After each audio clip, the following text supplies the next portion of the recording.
കണ്ണൂർ തയ്യിലിൽ കാമുകനൊപ്പം ജീവിക്കാൻ 1.5 വയസ്സുള്ള കുഞ്ഞിനെ കടലിലെറിഞ്ഞ് കൊലപ്പെടുത്തിയ സ്വന്തം അമ്മയുടെ ക്രൂരത നമ്മളേറെ ചർച്ച ചെയ്തതാണ്, നമ്മളേറെ വേദനിപ്പിച്ചതാണ്.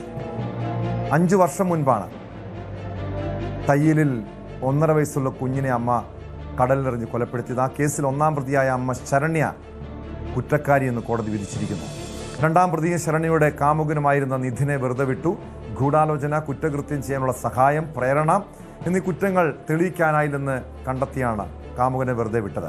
ഇക്കാര്യത്തിൽ പ്രോസിക്യൂഷനും പോലീസിനും വീഴ്ച പറ്റിയെന്നും കോടതി വിലയിരുത്തി. തളിപ്പറമ്പ് അഡീഷണൽ സെഷൻസ് കോടതിയാണ് ശരണ്യ കുറ്റക്കാരിയാണെന്ന് വിധിച്ചത്. ശിക്ഷാവിധി പിന്നീടുണ്ടാകും. വിവരങ്ങളുമായി KV ബൈജു ചേരുന്നു.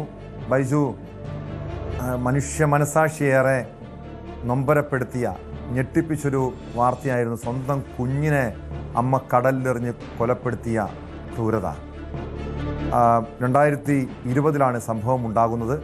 ഇപ്പോൾ കോടതി അമ്മ ശരണ്യ കുറ്റക്കാരി എന്ന് വിധിച്ചിരിക്കുന്നു. എന്താണ് ശിക്ഷ ഈ വിധിയിൽ പറയുന്നത്?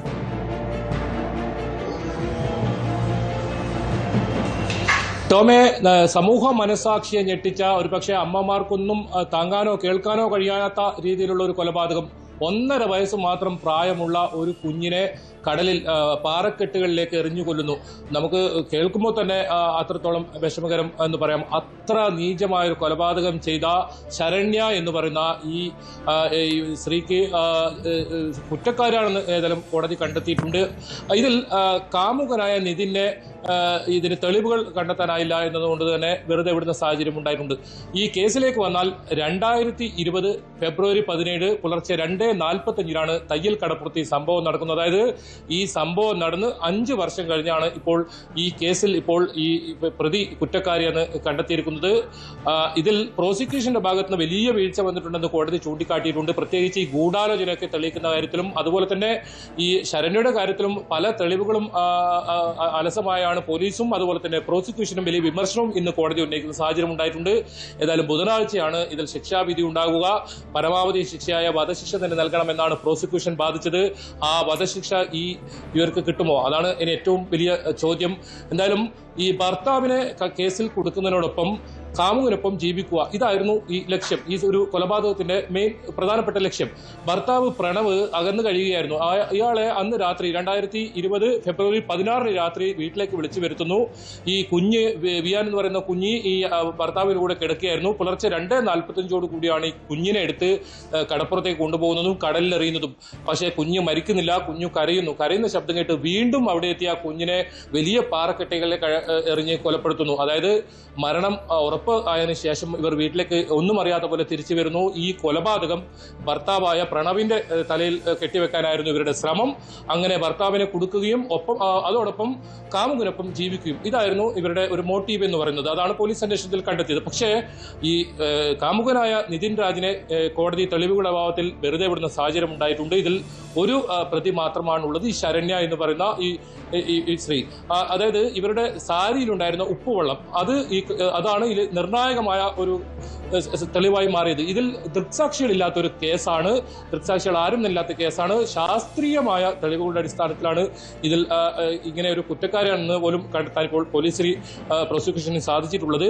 എന്തായാലും ഇതിന്റെ വിധി എവരും കാത്തിരിക്കുന്നതാണ്. നമുക്കറിയാം, ഈ ശരണ്യ ഏതാനും മാസങ്ങൾക്ക് മുൻപാണ് പരോളിൽ ഇറങ്ങിയതിന് ശേഷം ആത്മഹത്യക്ക് ശ്രമിച്ച ഒരു സംഭവം ഉണ്ടായിട്ടുണ്ട്. പക്ഷേ ഇന്ന് ഈ വിധി കേൾക്കുമ്പോൾ യാതൊരു വിധത്തിലുള്ള ഒരു വികാരവും ഇവരുടെ മുഖത്ത് ഉണ്ടായിരുന്നില്ല. അങ്ങനെ ഏതെങ്കിലും തരത്തിൽ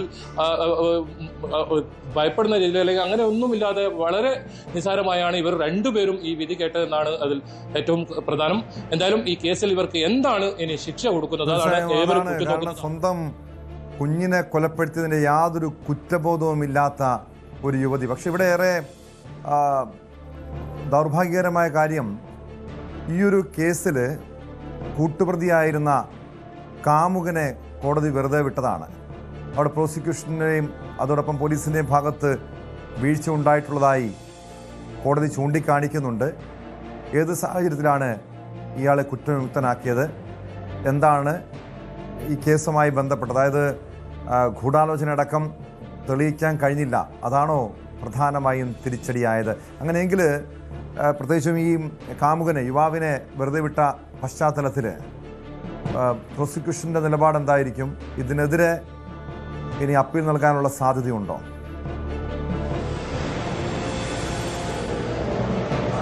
തീർച്ചയായും ഇന്ന് അത് തന്നെയാണ് പബ്ലിക് പ്രോസിക്യൂട്ടർ വ്യക്തമാക്കിയത്. അതായത് ഈ വിധി വന്നതിന് ശേഷം, വിധി പകർപ്പ് ലഭിച്ചതിന് ശേഷം അത് പരിശോധിച്ച് അപ്പീൽ നടപടികളിലേക്ക് പോകും എന്ന് തന്നെയാണ് പറഞ്ഞത്. ഇതിൽ ഗൂഢാലോചന പ്രധാനമായും ഈ നിതിൻ രാജിന്റെ ഗൂഢാലോചന തെളിയിക്കാൻ സാധിച്ചിട്ടില്ല. മാത്രമല്ല, നേരത്തെ പറഞ്ഞതുപോലെ തന്നെ പ്രോസിക്യൂഷനും അതുപോലെ പോലീസിനെയും അതിരൂക്ഷമായാണ് കോടതി വിമർശിച്ചത്.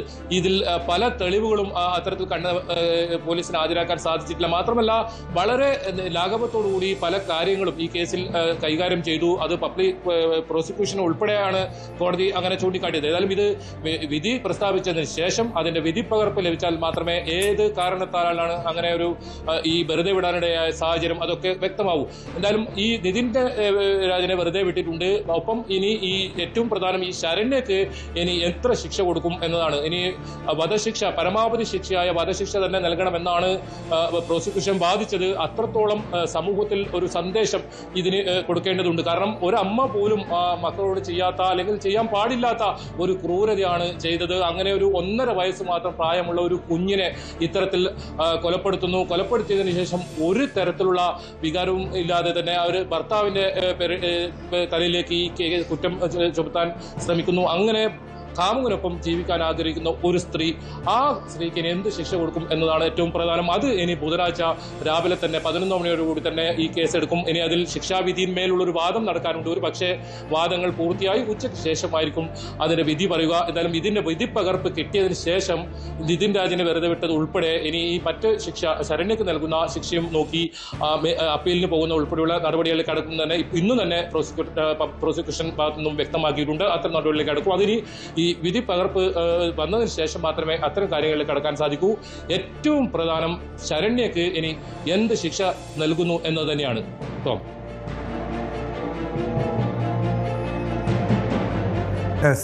വ്യക്തമാണ്. കെ വി ബൈജു ആണ് വിവരങ്ങൾ നൽകിയത്. ശരണ്യക്കുള്ള ശിക്ഷ പിന്നീട് വിധിക്കും. കൂടുതൽ വാർത്തകൾക്ക് news 18 Keralam YouTube channel subscribe ചെയ്യുക.